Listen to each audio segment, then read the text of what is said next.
It is my distinct honor to introduce my dear friend, Mecca Jamilah Sullivan, to read. We'll be reading from. I'm so excited to have these books in hand. We'll be reading from Big Girl. Yay, matching, That's right. matching So, books. What a just, look to match. I know. Um, yeah, so just so honored. Thank you, Mecca, and I'll leave it to you. Thank you so much, Nina. And I just want to say thank you to the Asian American Writers Workshop and to my dear friend Smriti. I'm so excited for this conversation. So I'm going to be reading from Big Girl, which I think of as a novel about women, about people of color, queer people, Black women, and the paths we take across generations to make space for ourselves in the world. It follows a character named Malaya Condon from the time she's a big Black 8-year-old through her teenage years in Harlem, New York, set against the backdrop of gentrification, 90s hip hop, lots of good stuff. And I'm actually going to read from the last section of the novel, where we see Malaya sort of emerging into a vision of herself that is self-defined. And she's starting to really think about the sort of fuller possibilities of womanhood, of pleasure, and of her life and her body. No one seemed to notice the changes that mattered. The way Malaya cackled loudly now at chewing gum and concealer ads on the bus, sound pouring out bright and brassy from her mouth. The way she let her arms sway and her hips bop as she sped down Broadway, racing against her own breath. How she let herself crack jokes at dinner, no matter whether her grandmother would approve, no matter whether anyone would understand. Now she chose to go places if she wanted to, even if it meant requesting a seat that would fit her. Now she talked about her father. Now she touched her mother. Now she let herself do the big, outrageous thing more often than not, but no one saw. What people noticed was the weight. You slimming down, huh? Looking good. What program you doing? I was worried about you. How many pounds you lost so far? I know your mom is happy. Look at the new you. Just don't get too skinny now. Haha. A man likes some meat on his bones. Shanice still had not called, and the silence made Malaya feel jittery. Several times she picked up the receiver just to make sure the phone was still working, which it was. She tried at first to calm herself with cheese puffs and chicken, but it didn't work. So she went out. She began prowling the blocks for images of bodies, ripping cardboard waste from shoulders and subway placards, snipping models' curved calves from the cognac ads plastered on the windows of Be Right Liquors, now out of business, and tearing glossy smiles from the tabloids at Mr. Gonzalez's, the last remaining bodega on Broadway. She set aside painting and pastels in favor of street collage. She put the images together into caustic woman shapes, round here and narrow there, a roller coaster of bulges and lines. When each piece was done, she latticed it with words, chunky mouthful phrases like full fat and non-negotiable and ocular combustion and glee printed huge and black. She hung the pieces up along the banisters of the brownstone at first, but soon she ran out of space. So again, she went outside. She taped the collages to the phone booths and the streetlights, pasted them over the for sale signs on the storefronts of Amsterdam, hung them like chandeliers from bus stop shelters. Still no one seemed to notice. They only noticed the pounds. Damn, big girl, a young dreadlocked man on the corner said through a puff of weed smoke as she walked toward the bodega. Malaya had seen him before, but he had never spoken to her. You looking good. Whatever you doing, keep that shit up, yo. He eyed her belly as people always did, but now she felt his gaze on her hips too. Malaya nodded at these comments and sometimes even said thank you, but she never smiled. Men's attention and approval were borrowed gifts she was no longer sure she wanted. If they were tied to weight, and it was clear that they were, she would have to continue losing weight to keep them. She had no idea if that would happen, and for the first time, it didn't matter. Losing weight was not the point. Eventually, a few Harlem women did pick up on this deeper change in Malaya, and they commented as she walked down the avenue, enjoying the thrill of her new speed. Okay, I see you, Miss Thing, one sweet-faced neighbor chirped when she saw Malaya walking down Broadway. I know they can't tell you nothing now. She started to think of it as a sort of reverse diet. Dieting meant you let go of pleasures and replace them with work. If you were good at it, you soon convinced yourself that the work actually was pleasure, and that what you had once known as joy was really weakness, vice. Eventually, the goal was to come to see mashed potatoes and cookie dough as criminals, sinister, deceptive tricksters that robbed you of your perspective and your will, and to embrace stairmasters and celery as beacons of virtue and truth. The victory was to stop the indulgence and start the work and lay yourself down a perpetual welcome mat for change. It was a nearly biblical narrative, one Malaya knew well. But her new will to wildness flipped the script. Now she did not stop indulging. She did not do anything that hurt. She committed only to doing exactly what she wanted to do at every moment possible. If she walked quicker and more often, it was because she was excited about where she was going. If she ate less, it was only because there were other things she wanted to do. I know they can't tell you nothing now. And it was true. Malaya had learned a kind of hearing that let her mute the taunts and turn up the praise and keep both at a volume just below her own quiet whisper. Go ahead, taste it, say it, do the outrageous thing. Thank you.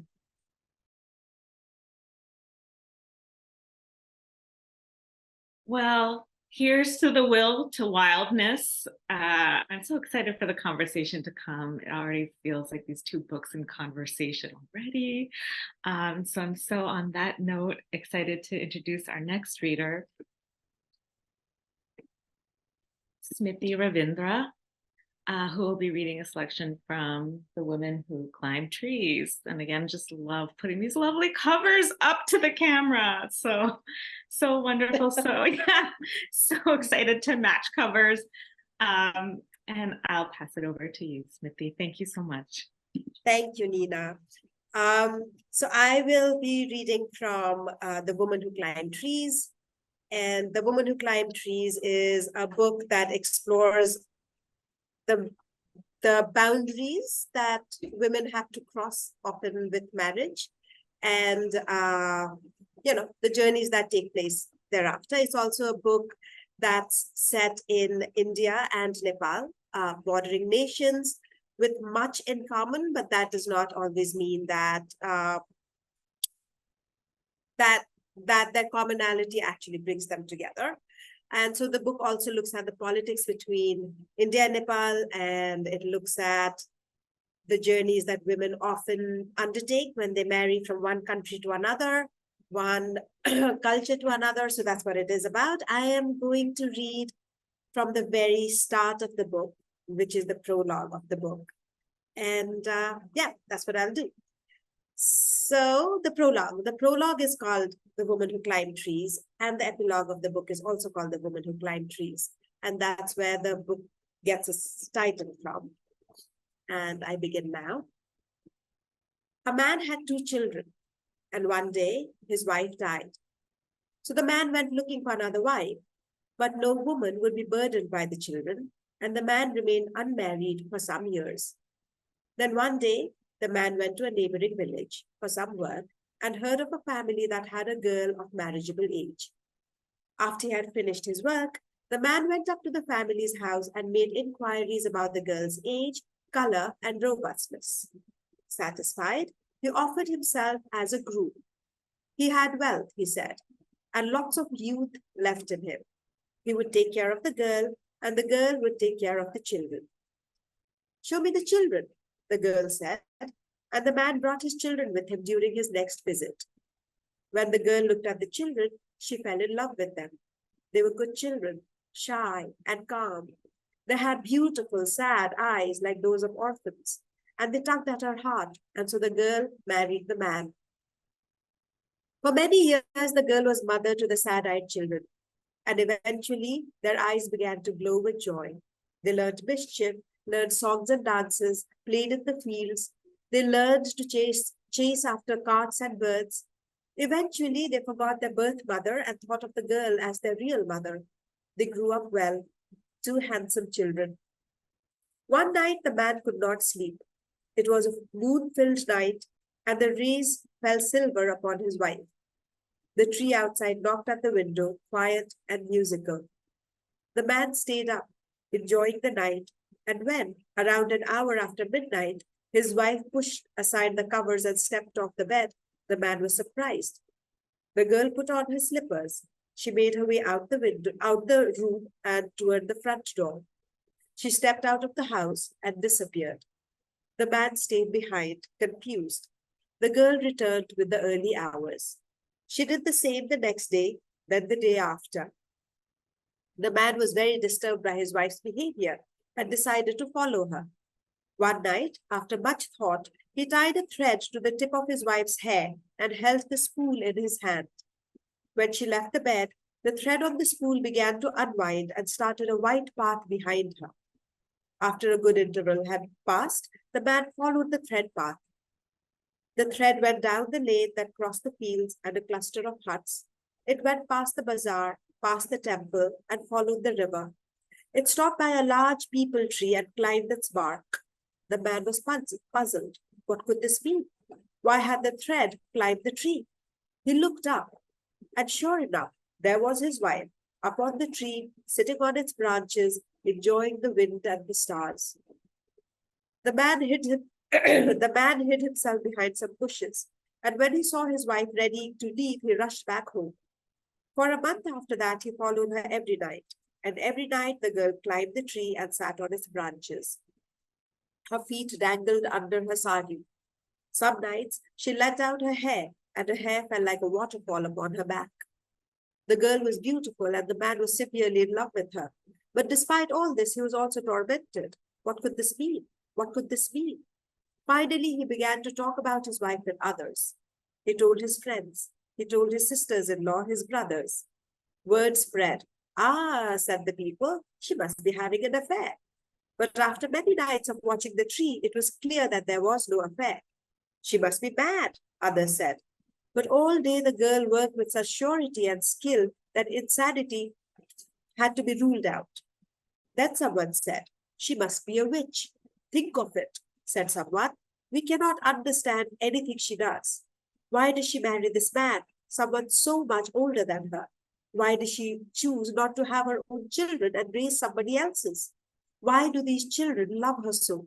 Why does she look more beautiful at night than in the morning? Why does she sit high in a tree? Nobody could answer. The man thought hard about it and decided it was time to let the children know. She does not love you, he said. She's a witch. That is not true, cried the children. She feeds us. She loves us. She feeds us sweets, stitches our clothes, gives us baths, sends us to school, strokes our hair until we fall asleep, and sings in our sleep so that we dream sweet. She loves us. Does she? Said the man. Come with me and I will show you. So he took the children along, and he took the children along the next night and showed them the girl. She was upon the branches, light as a bird, her hair blowing in the wind, her skin without wrinkles. Now, said the man, is that a woman or a witch? The girl stared, the children stared. They had never seen their mother so lovely, so without worry, so far away, as though she cared nothing for them or anything they knew. She is a witch, they said, and returned home with their father. The next night, the man, the children, the friends, the sisters-in-law, the brothers, and the elders of the village surprised the wife by springing out of the bushes. When the wife fell off the branch, they gave her a good beating. The wife stared at her husband and said nothing. But when she saw her children, she began to weep. Save me, she cried. But the children, who had never seen their mothers look so beautiful, could not step forward. They looked away and stared into the distance in fear. They pushed their fingers into their ears so they would not hear her scream. Then the villagers carried her to the river. The children stared into the distance. They kept their fingers in their ears and did not hear their mother thrashing under the water, nor did they hear the silence when it came. And that's it. Wow. Thank you so much, Mecca. Thank you so much, Smriti. It was just so wonderful. You know, something I was just thinking about is just, it's so great to meet both great to meet both of you, talk to both of you, but also so great to talk to these characters, which is what these books really feel like as a reader, that you're just in conversation with them. But to meet them in the excerpts that you just shared at this moment of their lives, which they weren't always at, of being, in both cases, so lovely and so without worry. I just thought that was so beautiful and so true across both the books.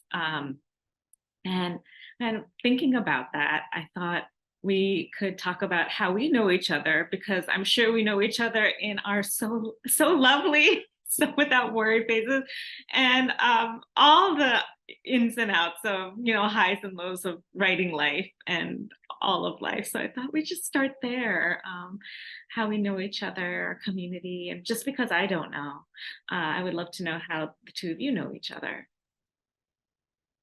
I'm sure. Mecca and I know each other from when we were students, MA in creative writing at Temple University, I think 2004 to 2006. Yeah, long time ago. Yeah. And well, Mecca was inspirational then.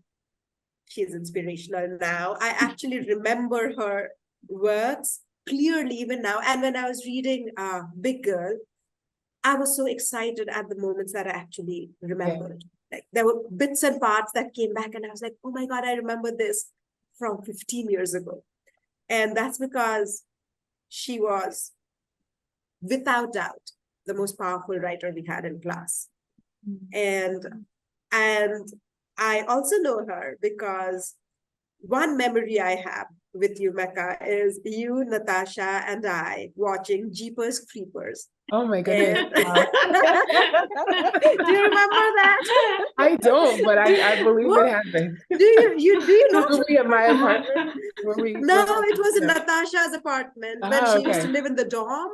Oh, right. Wow. Yeah, and she had us over for the night, and we had a sleepover in her dorm. Oh my goodness. And we watched Jeepers Creepers, and we really, really wanted to be frightened, but we couldn't be scared. And we kept giggling and it was a really bad movie. And I think that's a memory. I have photographs from that night. Wow. And I can't find, I was looking for it. I was hoping to be able to share it. Oh, probably for the best. Actually, yes. Yeah. Actually, yes. Oh, so what a good memory. I mean, Smriti, I have to say, I felt exactly the same about you and your work. I remember first encountering your work and just the voice was so powerful. The description was so powerful. The way you evoked place was just, it really stayed with you. I felt like I was sort of meeting and hanging out with the mind of a writer who I really sort of enjoyed and felt a kind of kindred spirit with. And so it's just incredible to kind of, all these years later, be talking about these novels that we've both brought into the world. Smriti has made a real imprint on my work, and especially on Big Girl. Like, you read the early drafts, early chapters, and your feedback was always so useful. You know how in workshop, right? Like, we've all been in workshops. Yeah. Part of the skill of workshop is figuring out what to do with all of the different kinds of feedback you take in, right? And sort of how to discern which feedback you should sort of weigh most heavily, which feedback is more alerting you to a problem, but not necessarily offering you the solution that you're going to end up taking. Smriti, your feedback was always golden. And I remember that so well. It made sense to me. And I felt like your voice was one that I trusted as a writer because I trusted it as a reader, if that makes sense. And so it's awesome to kind of be full circle with you here. No, I miss being in a workshop sometime because since it has been a vacuum in the world of writing, right. And I kind of miss that give and take. I remember, I don't know if that writing features in Big Girl the way I remember, exactly the way it was in one of the chapters you submitted. But it was a beginning. There are posters in the room and Malay is on the bed and there are French fries. I remember that. And I remember we were having the workshop and somebody said, I don't remember who said, somebody said, there's so much going on. Maybe you should thin it out. And I remember instantly feeling, I said, no, there is so much going on, because in life, there's always so much going on simultaneously, and things don't pan out. Yeah. And I remember feeling, I have a really bad cold and a really bad cough, which I'm trying to suppress really hard right now. But I remember feeling that I was reading something so authentic and messy in a good way, because that's how it is and that's how it should be. And I think I learned that day how to be messy in one's writing in a good way. So thank you. Well, thank you. And again, I mean, I felt the same in your work and your writing. And I think in some ways that sense of mess, we all met. So Nina, I met you around the same time, actually, during a summer writers workshop.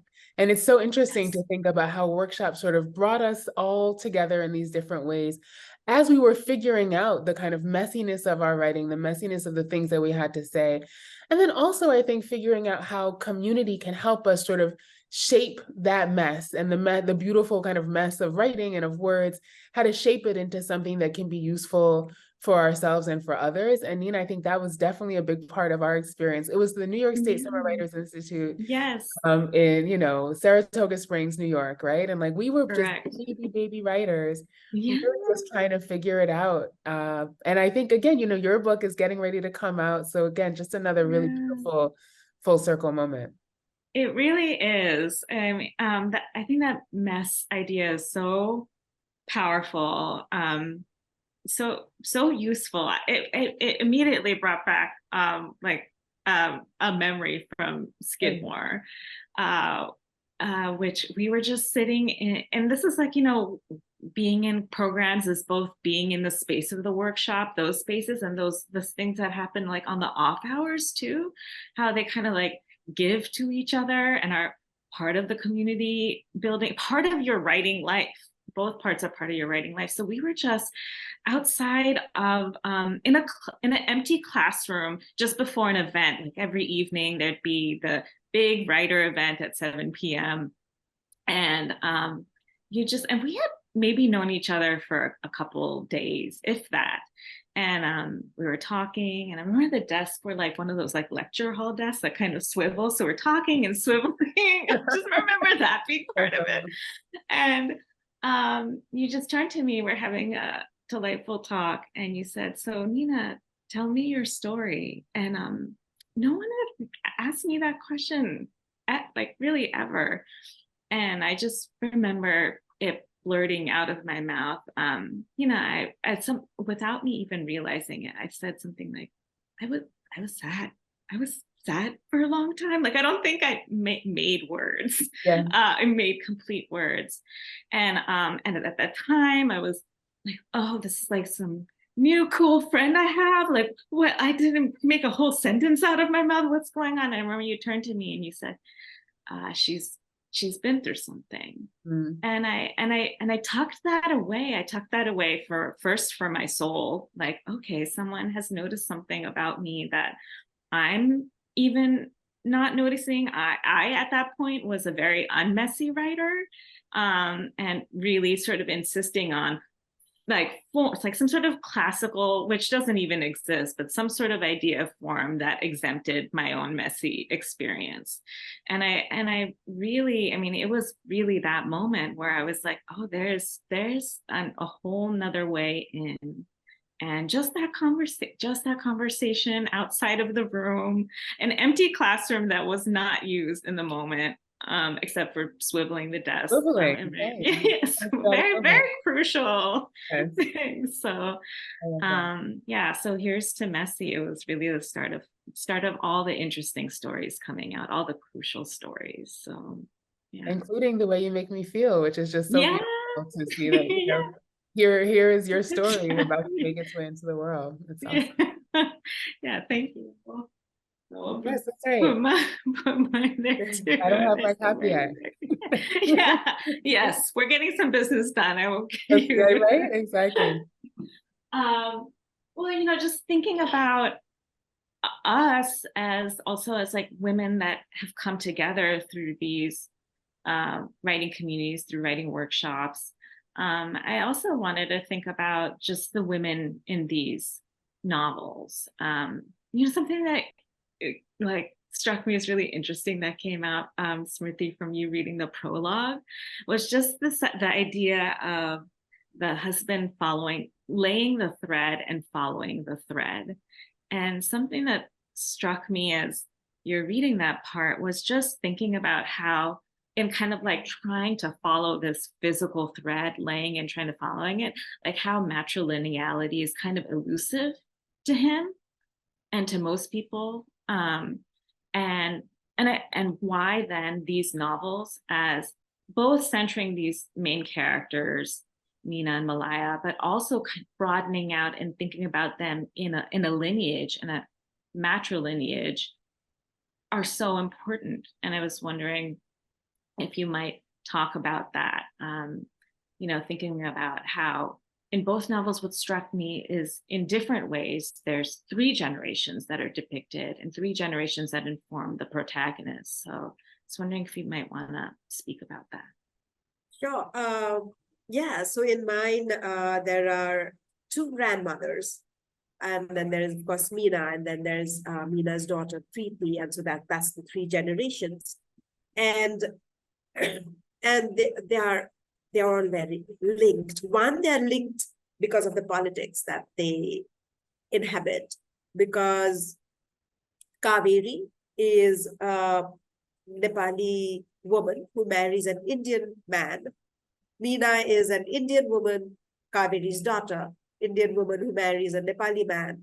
And then there is Preeti, a Nepali girl, Meena's daughter, who moves into India. And so there's this back and forth. And so there is this shared political journey of theirs that's going in and out of Nepal and trying to make sense of what that movement means or does not mean. But they also shared in the sense of, for instance, Meena and Preeti are both exploring, one of their explorations is the exploration of their sexuality, and they're both queer deep down. And they are forced to live, not only are they just forced to live in heterosexual societies, they're also unaware of their own sexuality. They've never known it. So even when they live it, they don't live it with any recognition. It's just an event in their life. And in my head, a lot of Meena's issues actually also stem from the fact that she cannot be loved or love the way she would like to be loved or loved. And Preeti's eventual sadness is also from losing the one friend that she wants to love the way she wants to love. So they are connected in various ways. There are Kaveri and Meena are connected through their madness. Sorry, 1 second, please. I need to sneeze. Yeah, to honor being messy, we should let it all out. I would say all of us. I think all of us are dealing with different states. Me too. So, I am like, and I'm sure clogged up. I think we should let it all out. We should. That'll be the Jeepers Creepers. Where'd you get those bodily fluids? Yes, I'm sure the audience is going through it too. So. Yeah, I have given up on this now 2 years of Zoom world. I have realized this is it. This is the world. I have embraced it. I'm going to sneeze and I'm going to do whatever I have to do. But yes, I was also talking about how the thread of madness connects Kaveri, Meena. And I can already see inklings of it in Preeti.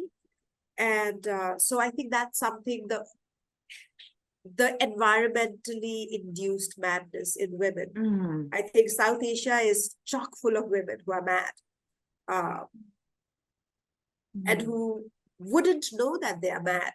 And so this, and so so that's why the 3 generations, because the question of how much changes, how much stays the same, how much agency flows, what happens if you do claim agency, what happens if you don't claim it?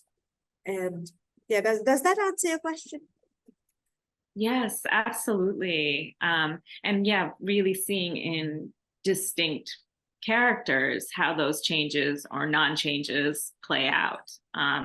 I think is really important. And I just love that phrase, environmentally induced madness. And I think that Because resonates. I think that's I look around me and I can spot, they're just everywhere.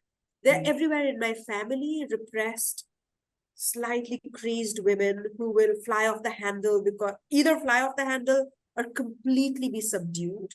Mhm.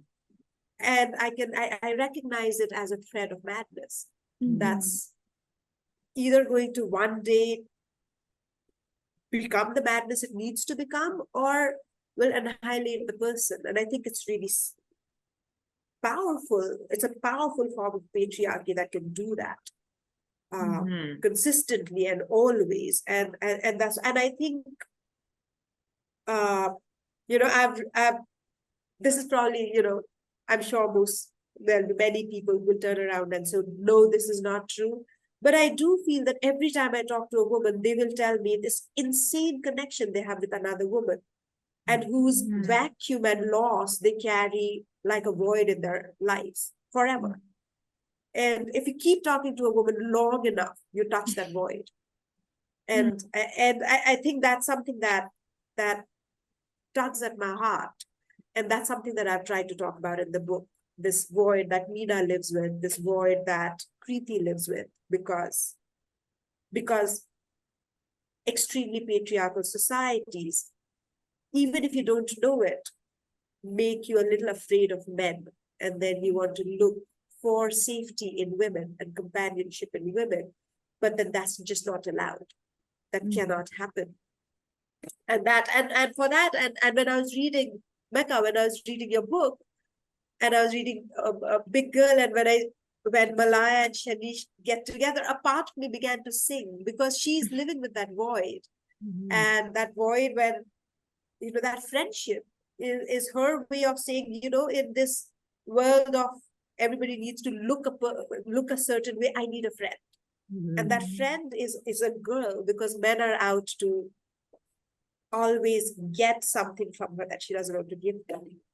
And so I don't know, maybe I should talk about that. You should talk about that. Well, no, I mean, I think there's so much that's so important in what you said. I mean, I'm really sort of struck by this idea of sort of madness. And I think in some ways, the madness, as I understand it, that part of the madness that we're talking about is the madness of patriarchy, right? The madness of homophobia or queerphobia or biphobia, right? The madness that, as you said, sort of silences women's voices and the voices of anyone who sort of departs from gender norms, you know what I mean?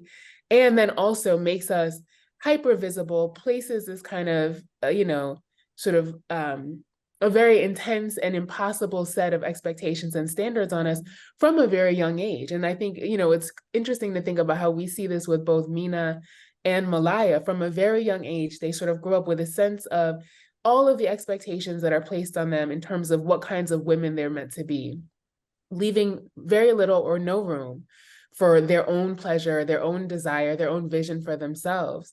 And as you pointed out, I think in Malaya's case, that the void, right? That sort of the void of, the void of safety, as you said, of intimacy, right? That sort of she seeks to fill in her relationships with women, it's not only a void that's created by, the cruelty of men, it's also created by the cruelty of patriarchy internalized by even the women in her family, yes. Right? So that and I think probably maybe there's something similar happening with Meena, that the part of what's happening with this matrilineal, sort of connection is that patriarchy is being internalized and, inherited over these generations, right? So here's what a marriage is supposed to be. Here's what a mother is supposed to be. Here's what a woman is supposed to be. And with each generation, that's internalized and it's taken in, even as, Meena and Malaya are both sort of fighting against that tooth and nail internally, right? In these different ways. And so for me as a writer, I'm really interested in this like 3-generation sort of structure, because I think it highlights the friction, right? There's anytime you get people who are sort of bound by family, right? But sort of separated by generation or by nation or by whatever kind of difference, we get this possibility for friction.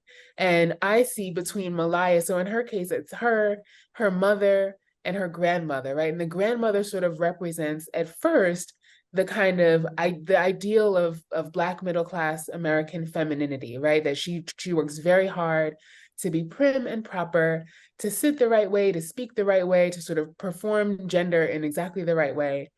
And Malaya, you know, is sort of deeply resistant. She like hates it, can't stand it. It like creeps her out, frustrates her to no end. And yet she also finds herself sort of fascinated by this performance, and especially by the way her grandmother, you know, in this performance of womanhood and femininity, also finds a way to kind of claim a voice. And she does so in a way that, you know, sort of, in some ways, ironically, she uses this voice to critique her own daughter, Naila, who is Malaya's mother.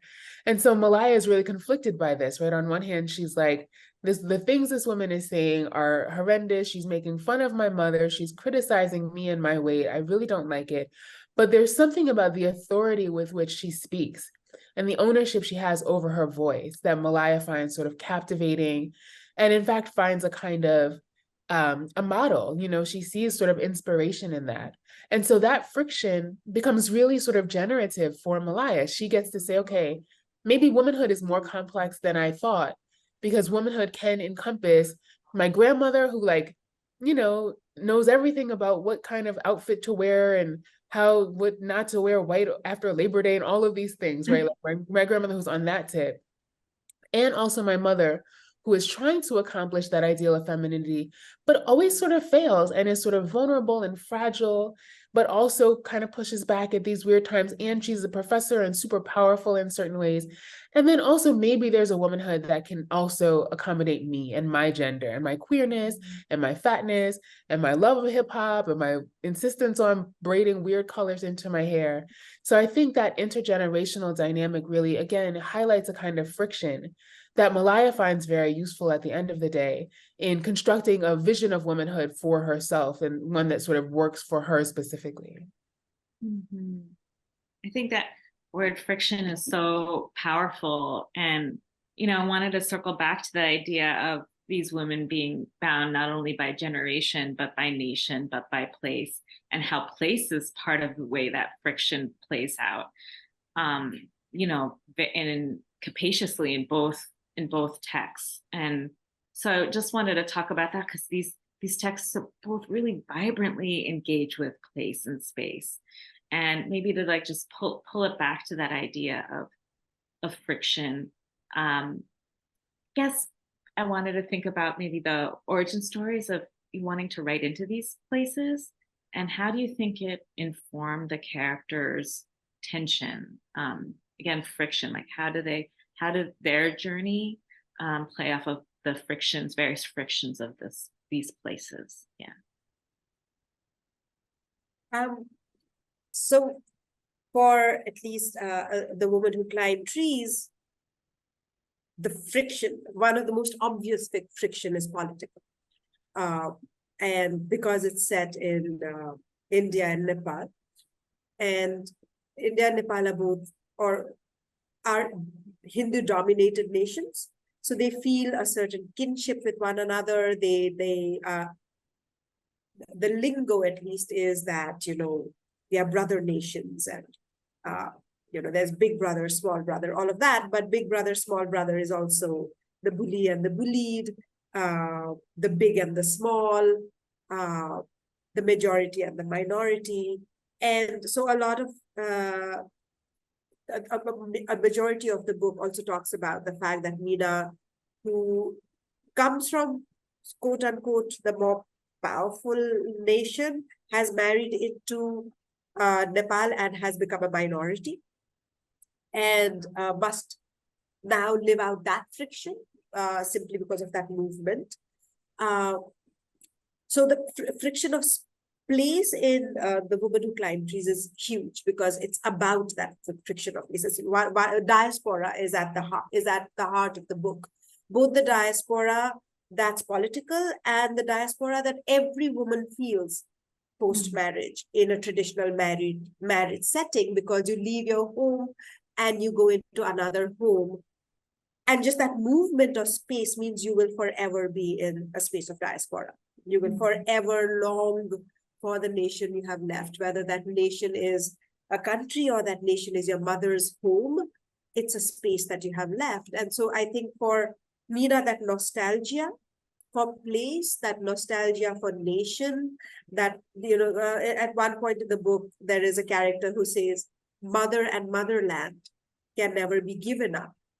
And Meena says that's not true, because every woman gives up her mother post-marriage, and every woman gives up her place post-marriage and takes another person's mother and motherland as their own. So that very sentiment that mother and motherland cannot be changed is patriarchal, is in itself not recognizing female identity and female movement and female struggle. And the fact that Meena refuses to say that the mother-in-law is also my mother and my husband's nation is also my nation, that itself makes her a problematic character. And that she refuses to let go of her past is what makes her a problematic character. So that's there. And with her daughter, who grows up in Nepal with a very strong Nepali identity and is then asked to leave Nepal and go to India for whatever reasons, she feels the same resistance and anger at having been forced to do this. So again, in some ways, in very traditional societies, both woman and child have very little say in their life choices. Children, of course, in all societies tend to have very little power and have to do what is deemed necessary by their adult world for their own safety, for their growth, whatever. But also women are treated like that, like people who should be told what's good for them, for their own safety, for their own well-being. And in that sense, you get treated like a child. And anyone who resists that becomes a problematic character or problematic person if in real life. So I think for at least the Woman Who Climbed Tree, place is central, because that's where the friction is, because it's the not accepting of the place that's the issue, one of the issues. So yeah. Smriti, there's so much in what you just said that is like, I feel like I'm just like thinking all of these thoughts about place and diaspora. And it's so interesting because like the way you frame that, right, that in some ways, part of Meena's resistance is a refusal of a patriarchal diaspora, right? The diaspora that says, my husband's home is my home, my husband's mother is my mother, and therefore my husband's motherland is my motherland, right? And so her refusal of that kind of, not only like movement, like actual mobility across nations, but also identity, right? Sort of national identity.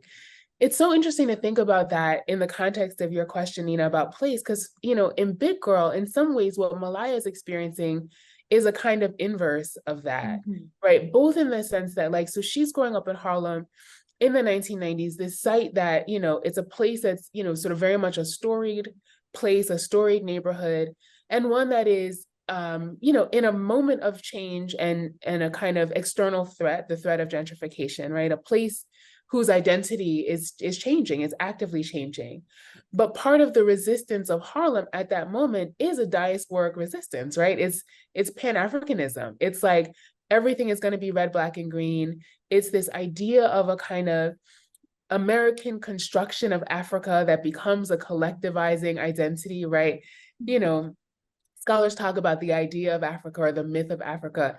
This becomes part of Harlem's identity in the 1990s. And in fact, it's very much about, for US born, sort of descendants of slaves, right, born in the US, the idea is that there is no sort of national, very, very rarely is there an accessible national identity outside of the US to claim.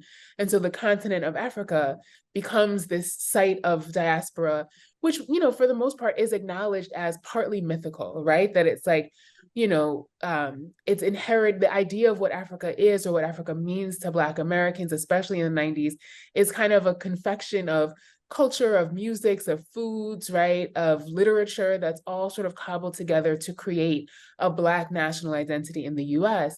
And so for Malaya, in addition to her ties to Harlem as a neighborhood, part of what gives those ties meaning is this idea that Harlem also represents the world, right? Harlem also represents a global landscape that she should have access to. So the languages, the English, the Spanish, the Haitian Creole, the Jamaican patois, the French that she hears spoken, right? There's a whole, and of course, all of the delicious foods of Harlem that she, loves to eat. They also expose her to this sense of a global identity, a kind of diasporic perspective that ends up being actually really important to her sense of her own womanhood and her freedom and her independence, right? So that for her, diasporic mobility is this thing that helps her imagine a space outside of the US and even outside of Harlem, where she can actually make room for herself, right? Where she can actually sort of be her full self and be her, experience her full womanhood, whatever that might turn out to be. And it's really interesting to think about how in both of these novels, there's a deep rootedness to place. Mm-hmm. And there's also a sense of a place or places in conflict, and that conflict impacts these characters' conceptions of mobility and of freedom, right? Whether it's the freedom to refuse diaspora or the freedom to enjoy it, you know what I mean? Mm-hmm. That there's a kind of rewriting of what's happening with identity, nation, and space in both of these books that are also books about women's lives, right? And I think that's something that's really important here, that these are books that are about politics, they're about social politics, about nation, about movement, and they're also about the lives of women, the things that women love, the things that cause women suffering, right? That the personal and political are both happening in both of these books in this global diaspora context that I think is really important. Yeah, actually, I loved the section where the streets heal Malaya. When, for example, the music, when she's listening to the music and it heals her, or when she's just walking, and those were one of the and one of the saddest parts was reading how it's slowly like dying and being replaced and becoming the homogenized America, like the rest of it, and you feel the loss of that so much. So yes. Well, and I feel this, I feel the same experiencing Mina's sort of conflictedness about where home is. Even as she's such a vibrant character, I don't worry for her, right, as I'm reading her, because she's like such a badass, But that sense of sort of that she has to choose in this way, and that her familial relationships are so tied up in sort of where she is and how she identifies with home. It's true, there's this simultaneous sense of sort of the excitement and the freedom of place, and then also the loss that comes with it. Yeah, I absolutely agree. And I appreciate the kind of level of attention to the physical body in both these stories as a way of resisting kind of prescriptions on how to negotiate place and space, whether it's climbing trees or walking the sidewalk to your own like beat and measure, despite what conversation is going on coming at you. And both very badass characters in those moments, and those moments are part for whole of their badassery through this whole book. So I wanted to think about that, and as we close out, I wanted to ask, and this is maybe a personal question for me in terms of like going back to that young writer who was like, oh, there's a whole different messy way of going into story that I didn't realize that feels much more compelling to me. And both these characters are characters that when I read them, they make me feel more free about how I can move about the world, more in touch with that void, and learning how to name it and fill it up. And so I wanted to ask you both as writers, like, how were you able to kind of, maybe this isn't your experience, so let me know if it isn't, but this has been my experience of like, if you ever had these moments as young writers, like, how did you learn to maybe get, like, the way I like to think of it is like, get out of my own way to craft these inner worlds, these really rich voice-driven characters, these really rich inner worlds, these worlds that are messy and dare to touch the void. And so, yeah, this is for young Nina and for any of the young writers out there. Mecca, you take it first. I mean, I have a pretty simple, deceptively simple answer, which is I have this amazing writer friend named Nina Sharma. You should just become besties with her and share work with her, and then make sure you join a workshop with Smriti, Ravindra, and have literary community, right, with like amazing bomb-ass women writers, and you'll be set. Which is like honestly truly my answer, right? Like that, it really is, in terms of your question of like how to write through, through the sometimes loneliness and the isolation and just the kind of like intellectual, emotional challenges of writing. I believe that that's the kind of work that you really can't do alone. And whether you're lucky enough to have two literary homies like these that I have right here, or if, you have to seek out that kind of, again, connectedness or intimacy elsewhere, for example, in books themselves, right? In the same way that like, I feel like I find a kind of literary kinship with both of you, I feel the same when I read Jamaica Kincaid or when I read Audre Lorde, right? I feel this sense of not only a model or a guide, but honestly, like a companion, right? Like, it's the opportunity to touch another voice that really gets it. For me, that has been really sustaining. And so, I think finding community in flesh and blood people in the digital space, but also in books, right? And really kind of like recognizing what writers feed you, living and not, right? Sort of, human and sort of in interpersonal relationships or in literary relationships, what writers feed you, and then really giving yourself access to those writers when you need them, for me has been really sustaining and encouraging. When you're talking about community, so that's one thing I think I started off this conversation with talking about how I miss the community.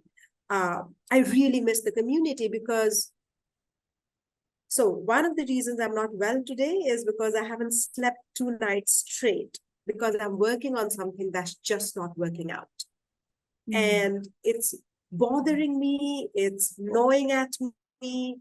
I am snapping at everybody at home. I'm not a good person to live with right now. and I realize it's because I have nobody that I can say, hey, I am so much in trouble and I really want to beat this out with you. And so I am actively looking for that community and struggling a little bit, but finding it, like Mecca says, in books. Like I think, for instance, at the moment, the woman who's talking to me all the time is Elena Ferrante, because she talks about women the way I want to talk about women. And so that's happening. But I also realize that I also feel that being in honest conversation with yourself, being in communication with yourself. If you're a writer, you have to have empathy, and you have to be able to step into, I don't know, the serial killer's mind and be the serial killer, which means you have to be open to knowing that inside you there is a serial killer. Like if you are going to shut parts of yourself and say, that's not me, and I cannot be so filthy, or I cannot be so messy, or I cannot be so, goody two-shoe. We all are everything. And I think constantly learning to be okay with all your sides. Of course, it drives you a little schizophrenic, and then you don't sleep at night. That doesn't help. But I think that's important. That's important because at the end of the day, you're going to be writing, and you're going to be writing, no matter how many characters you create, you're really getting them out of yourself. So I think an honest, authentic practice of being in touch with yourself, I think, is necessary. So I think, so the community within and the community outside. And I love the community with the books. So far, the community with books is what's really saving me. Not very much, obviously, since I'm not doing too well today. But yes, that's what I think. And Nina, from what you say, I feel that's been your journey, is this going into yourself and telling yourself, okay, this has been my experience and that's okay, and this is what I'm going to write. Am I right in saying that? Yeah, yeah, absolutely. For me, it's as a nonfiction writer, as an essayist, it's really like a direct connection with that. But I always think it is hard in this time period, especially pandemic, post-pandemic, like we've had to experience these moments of, to use your earlier words, Smriti, like a vacuum.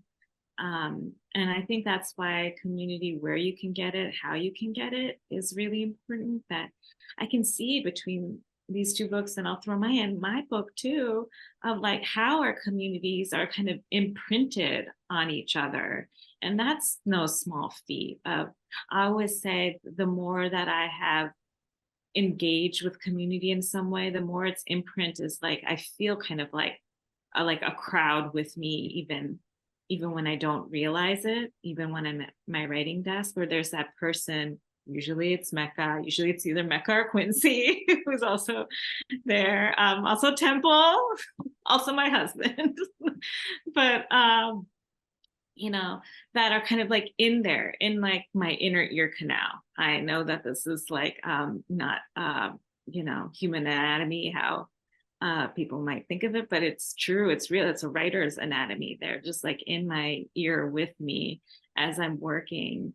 And maybe, you know, in me in this way of, you know, I'm thinking about this line from what Mecca read of, you know, the thing that happens as we grow up, letting go of pleasures and replacing it with work, and just get, you know, steering me back to the desire of it, steering me back to the pleasure of what I'm writing, that this too can be something that I can selfishly, first and foremost, take a pleasure in. And sometimes it's not easy getting there. I always say it's just like you're chipping away, and you find that morsel, you seize that thread, and then that's a relief when you get there, because, you know, also you have a cold, and you have an achy hip. That's what I have. And you kind of like you chip away at getting there, and when you seize on that thing, that was like, oh, you know, there's that morsel of pleasure that came out in that 20 minutes. You seize on it, and sometimes it's the writing community you have presently, and sometimes it's that those people that are in your inner ear canal with you. That's how I've experienced it in both ways. Yeah. And I feel now like literally this is part of the imprinting. You are, Smriti, now you are part of my inner ear canal as well. So we're all I'm going to reach out and make life a little miserable for both of you. I'm sorry. I am literally thinking the same thing. This is really the excuse. This is like the thing that has come out of this reading to me. Like, let's do it. So like back to 2005, you know what I mean? Absolutely, back to 2005. It has to come complete with also Jeepers. It doesn't have to be Jeepers Creepers, but it has to be Jeepers Creepers level. Right? We have to find and untidy dorm rooms of girls. Yes, we used to get there. Yes. We used to get there. I have brought that energy these days. So, well, thank you both. I'm just going to give you a hand, and then the audience is giving a hand again to this. It's been such a pleasure talking with you. And thank you, Asian American Writers Workshop. I always say it's like my first and forever literary home. It's my first community of all communities. So it's great to be here with you both. And thank you. Thank you. Thanks so much, everybody. Thank you.